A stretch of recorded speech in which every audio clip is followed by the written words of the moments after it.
Today we have a book review of The Sexually Dominant Woman by Lady Green. So if this is a book that you are interested in or you'd like to hear what it's about and what I have to say about it, please stick around.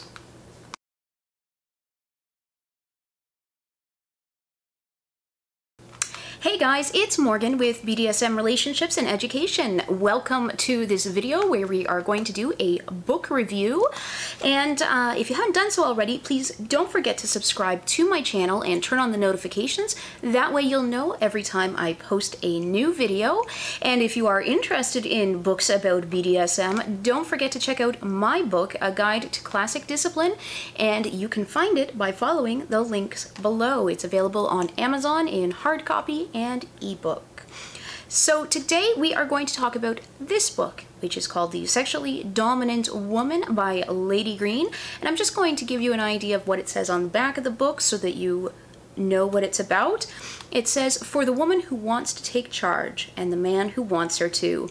A friendly, supportive introduction to the world of female dominant play, bondage, role-playing, sensation, and more. Even includes a script for her first female dominant scene." And then there is a little quote from somebody who had read the book. "Lady Green has a good handle on what a beginner needs to know.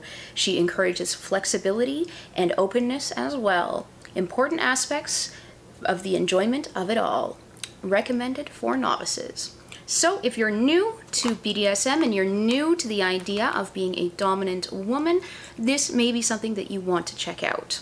So let's take a look at the basics. First off, this is put out by Greenery Press. You can see their little logo down here. Again, it is written by Lady Green, which is obviously a pseudonym. She also has written under different names, and she was one of the co-authors of the new topping and bottoming book, which I have over here, that we're going to take a look at in the future. The book is kind of thin. It is 86 pages, and this was released in 1994. So there are some differences between what BDSM was in the 90s versus where BDSM is today. And there's a couple of places in the book that's really obvious, and I'm going to point them out as I kind of go through what's in the book. The book itself is, black and white, and it has some little line drawings. It doesn't have a list price printed on the book itself, but I was able to find it on Amazon for about $12. Sorry, I have my notes here. So I was able to find it on Amazon for $12, and I will include a link in the description box if it is something that you are interested in picking up. Oh, and that is for the actual physical copy of the book. The Kindle version, so ebook, is around $7 or so. And like I said, I will include links in the description box so that you guys can find the book. So this book it does use gendered language, which I know is a problem for some people, but back in the 90s, we just weren't up on all the latest stuff as far as non-binary genders and things like that. So it is a gendered book, and it is written from a dominant female, submissive male perspective. So if that's going to be a problem for you, then I don't suggest it. But for the most part, you can just put in genders of your choice. Obviously it is aimed towards people who are identify more on the femme spectrum, but the submissive could be of any gender. And just, if you are playing with a submissive that does not have a penis, ignore the CBT information, basically. So just be aware of that. And like I said, it does show its age at times, one of the ways being that it does use that gendered language. It doesn't take away from the message of the book, though, so I just really want to stress that it does not take away from the message of the book, and it is, albeit annoying at times, but you can just sort of put in the appropriate genders. And like I said, just keep in mind that this was written a long time ago. I'm just trying to do some quick math in my head. We're looking at almost 25 years ago, right? 2017, it was written in 94, 23 years. Yeah. So let's take a look at what's actually inside the book. Now the book starts with a quiz for sexual dominance. So it's a bunch of questions that she asks, and if you award a certain point value for each thing that you say yes to, and if you score over X amount of points, then chances are you are a sexually dominant woman, or you could enjoy sexual dominance. And then she goes on to define what sexual dominance is. So her definition includes giving orders, doing topping activities, enjoying your partner's enjoyment. So when you do something to your partner and they enjoy it, you get enjoyment from that. That it is consensual. And one of the things that I really think is important, because this isn't included in a lot of this material, especially from this time period, is that it is loving and intimate. So she then goes on to talk about different styles of play. So one of these, or the three main areas that she talks about, are helplessness, which sort of ends up being a lot of bondage type things, role play, which ends up being the traditional sort of way we think of role play, teacher student and all that, but also she includes dominant and submissive activities throughout that section. And then sensation, so there we are talking about like pain play, sensation play, orgasm play, all that kind of stuff. So she sort of, like I said, breaks it up into those three categories. When she describes the helplessness section, she talks about different types of bondage that you can use, and this includes like gags and hoods and blindfolds and stuff like that. Basically anything that you can use to make a person feel helpless. She talks about the uses of various things like restraints or blindfolds or whatever, and she demonstrates a couple of very simple rope ties that you can use if you're into rope, and then she does talk a little bit about safety in this section, and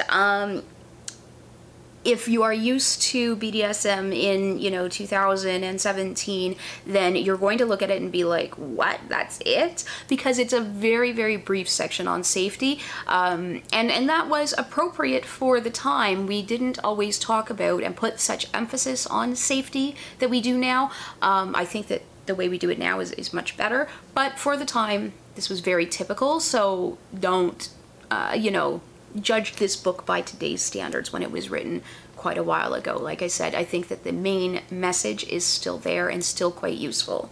Next is her section on role play, and she says that most people in female dominant relationships use role play, and I, have a little quibble with that.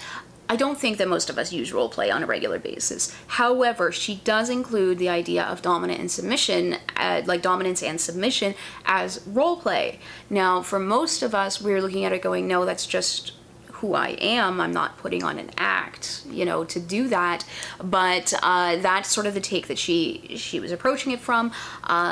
There were lifestyle, 24/7 DS relationships back in the 90s, but there wasn't the distinction between dominant and top, or submissive and bottom necessarily. Whoever was bottoming was just called the submissive.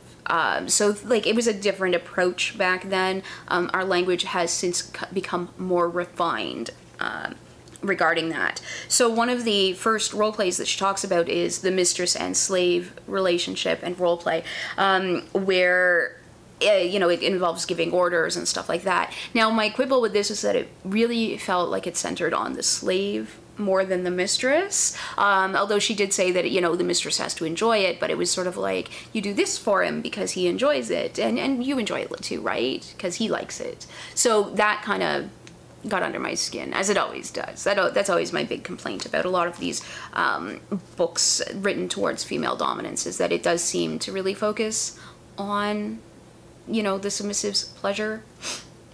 And then she talks about using punishments when, again, today's language, we would talk about punishments instead, because there wasn't necessarily that distinction. The next one she talks about is a teacher-student role play, and that's where she gets into the idea of like age play and age regression and stuff like that. So that was probably one of the first times that you would have heard something like that within this context in the 90s. So it was kind of interesting that she included it. It's very, very you know, a brief section. And she also talks about bratting and the idea of being a brat in order to get punishment in that section. So that's kind of interesting. And then she talks about the idea of captives, so damsel in distress type scenarios, and talks about some light interrogation as well. So that's kind of interesting. And then her final category there is the idea of feminization. Now, she talks about pretty much all of the things that I hate about feminization, using it for humiliation, talking about female supremacy fantasies, and I found that that whole section was very, very focused on, you know, the submissive, the slave, whatever, and the idea that being a woman is humiliating for him. So it didn't sit well with me, but it's only a short section of the book, so I'm not going to complain too much. The next section would be sensation, and so she talks about how to, which I think was really important, she talks about how to sort of accept the idea that, you know, hitting your partner with consent and within this sort of parameters is okay, and how you can deal with the feelings of guilt or messaging that you've grown up with that you're not supposed to hit people. So that was really interesting, and I'm glad she addressed that there. She talks about impact play, nipple play, CBT, although her section on CBT, it mostly focuses on hand jobs. So again, this is where I get kind of like, wow, a hand job, such torture. So yeah. She also talks about woman on top sex, anal play, and she goes through an overall like idea of like where you can hit, what's safe, what isn't. It's very short, so if you want a very detailed explanation, I do have this side, it's always on this side, a link for that video there. And she talks a lot about different implements, but not necessarily how to use them. She just says, so when you're using a flogger, but if you don't know how to use floggers, well, that's going to be a problem. I also have videos on flogging up there. I will include a link for you guys. And then she talks about ending a scene, which for the most part ends as you would suspect with sex or orgasms. She talks about the idea that scenes can be conducted non-sexually and don't have to include sex, but she doesn't really say much beyond acknowledging that that is a possibility, although it is the sexually dominant woman, so I can't complain about that as much as I would like to, and I'll include my link for non-sexual play up here. There we go. Whole lot of links real quick for you guys. She also talks about aftercare, which mostly consists of cuddling, but that it's talked about at all is really important. Again, this is stuff that wasn't really talked about a lot in the 90s. And then she talks about, you know, giving a call the next day, having a check-in, sort of within 24 hours, 48 hours of play, because a lot of people will have sort of a delayed drop. So it's always nice, especially if it's not a partner that you live with or that you have regular interactions with, to just check up on them and make sure that they're doing okay. She does talk briefly about top and bottom drop. So again, really cool. She has a section on physical and emotional safety where she talks about the use of safe words and walks you through a simple negotiation. Now, I think that that form of negotiation that she includes in the book, she's got like sort of like little questions that you can ask your partner and stuff, and I think that that is perfectly acceptable if you want more in-depth negotiation guidelines. I will include that link as well. Then she talks about how to build scenes. So she gives you basically like this huge checklist of things to do. Like I said, it said on the back, she gives you a script. Now, if you've seen any of my other videos, I am not crazy about scripts because I find that you focus more on, oh shit, what do I do next? What's next on the list? Rather than enjoying the scene and the spontaneity of it. So it's just a matter of approach. If a script approach works for you, then this is fantastic, but there's a big long list of, you know, what you may want to do, how to prepare. I'm not crazy about the order that she does things in, where she'll have oral sex performed on the woman in the beginning, and then some impact play, and then like, you know, hand job or orgasms for him later on. It's not the order that I would choose to play in, but the joy of having a script written down like this is that you can change it around, you can put it in whatever order you want. You don't have to follow that order. And then there's a little section on how to, if you are a man who has bought this book, how to introduce it to your wife or your girlfriend in a way that isn't going to scare them. And I think that that was really cool because, you know, I think a lot of people, when introducing kink to partners, freak them out. Another link. I have videos on all of this stuff. And then she talks about finding a partner. And of course, this section is a little bit dated because the internet was really just coming into its own in the early 90s. And like FetLife did not exist, stuff like that. So she has a list of book suggestions. She does suggest using the internet, but back then we were stuck to BBC boards and chat rooms and stuff. So it's a little different. So all in all, I think that this is a good but short introduction to sexual-based female dominance. It's definitely worth checking out. It is not an expensive book, so you're not spending a ton of money if you don't want to. So yeah, all in all, I think that it is good. I do have my complaints with it. You do have to take certain things with a grain of salt.